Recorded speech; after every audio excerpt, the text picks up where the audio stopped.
Our next reader needs no introduction. No, I'm kidding. No, maybe some introduction. Robin Van Eyck.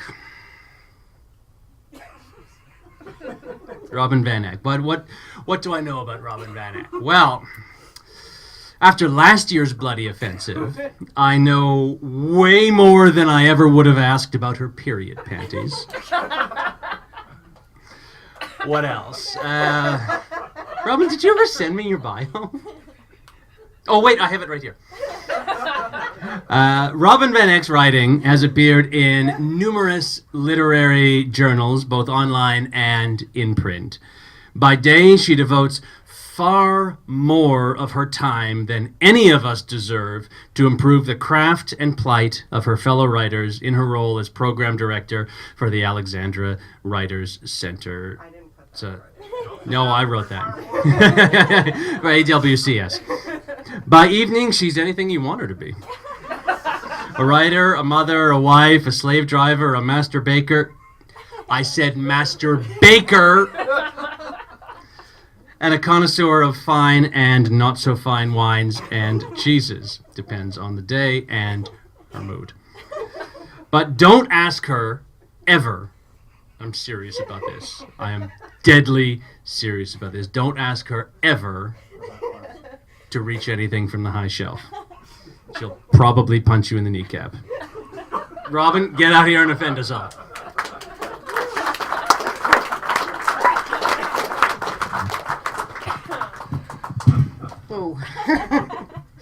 Most people who know me know that I cry when I laugh. So, any of my writing buddies are out there, they know this is a regular occurrence. So, thank you, Jim. All right. I've had a little bit too much to drink already, so. And I just ate a chocolate that was really gross. I don't know if that's possible, but it was. Anyway. Okay. Is this like the right level? Short enough? Here we go. This is the beginning of a novel I started actually quite a few years ago and I haven't looked at in a very long time. And when I was looking for something to read, I was like, oh, what do I have that's offensive? And then I saw this and I went, oh, penises, okay.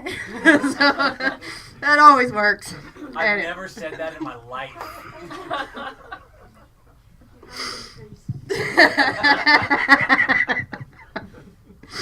All right.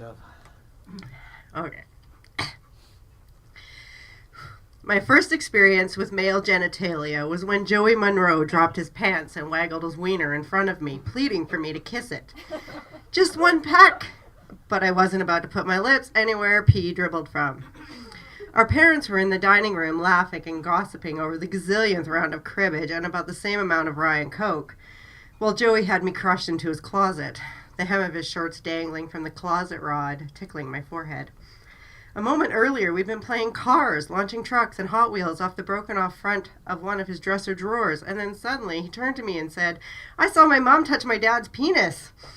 I'm sure my mouth fell open, and in retrospect, probably not the best reaction. But I stood staring at the wrecked cars on the floor, probably trying to pick up my bottom lip. And then we were in the closet, with his wiener hanging uncomfortably close to my face. Have you touched one before? I hadn't even seen one before. I'd heard about the boy parts and the girl parts and that they were different, but I never imagined anything like that. He grabbed it in his hand and thrust it forward. The tip touched my nose.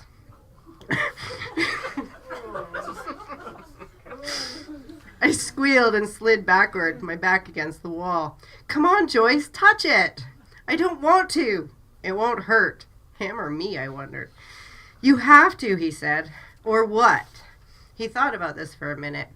Or I'll tell your parents you stole those magazines from the bookstore. He had me there, and suddenly his penis seemed a far better trade-off than the wooden spoon on my backside, and that's only if my mother was in a good mood. I closed my eyes and leaned forward, puckering until my lips met his foreskin. I pulled back instantly. Is that it? Joey shrugged and pulled up his pants. I didn't feel anything. Show me yours. I scrambled out of the closet to the bathroom and scrubbed my mouth, swearing nothing like that would ever happen again. A couple years later, just after my 13th birthday, Becky Diggle left for school in the morning and never came home. She'd been on the bus, had made it through the whole day of school, and then up and vanished. The rumors spread. She'd been kidnapped, would be found in a ditch somewhere, dead, missing limbs, animals would have eaten her eyeballs, or she ran away. Her mother never let her dress how she wanted, got into a bad crowd, smoked, got high, and ran off with a biker gang.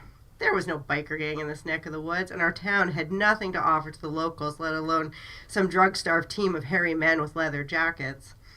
They swerved as far around Grimley as one could get, straight shot from the U.S. border to some bigger center where the drugs and women were available in equal quantities.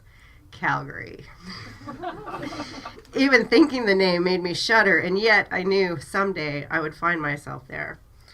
In truth, if anyone had paused long enough to see the sadness on Becky's face, cuts on her arms, underneath her long-sleeved shirts, the way she watched the girls in our class with fascination, but paid no attention to the boys, they would have known. I saw it, I knew, because she and I were the same in so many ways. That particular day, she stalked out of school, tears brimming her eyelids, ran across the field, and climbed down into the ravine. The same place she always went, the same place I stood only weeks earlier, gazing down at her sitting on a bare patch of boulders, head cupped in her hands, shoulders shaking. I wanted to go to her, to say I understood, but I couldn't say the words because if I did, they would be real, and then I would have to admit my deepest secret. So I left her alone there that day, and in the weeks that followed, watched her every move, the way she slammed her books closed at the end of each day, and stuffed them into her backpack and huffed it onto her shoulder, making her way to the bus and back to her home to be smothered by her own truth, her own dirty, disgusting truth. As she ran out of the classroom, every alarm in me fired. Go after her, but I froze. They found her a day later, hanging from a tree branch over top of those same bald rocks where she liked to sit. Her secret, our secret, inverted question marks between us. Did you see the body? Regina bounded off her front porch, her red curls bouncing around her face. Regina Arnold, my best friend since we could walk.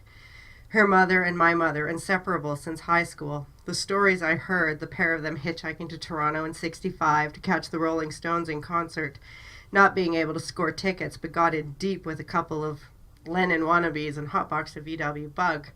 Didn't sound anything like the mother I knew, and she scrunched up her face every time Regina's mom brought it up.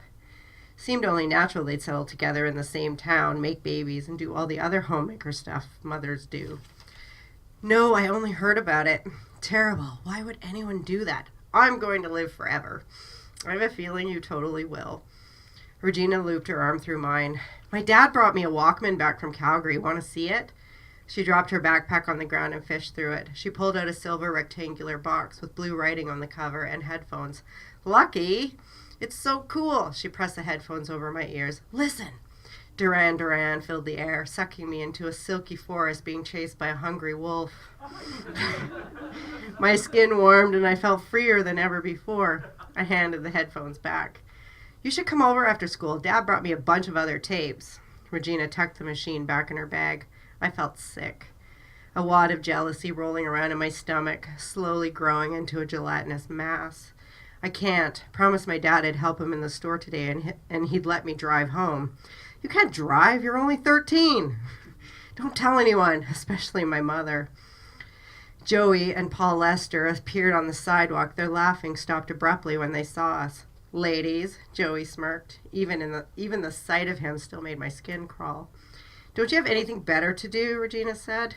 Just walking to school like you. They kept a few paces ahead of us.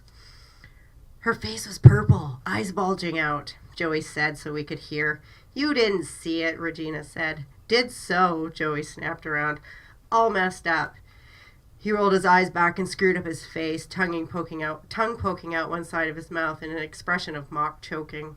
You're disgusting, Regina said. Joey shrugged. It wasn't me who went all suicidal bitch for attention. And then it dawned on me. From that closet to this sidewalk, Joey was the reason I would always think boys were gross.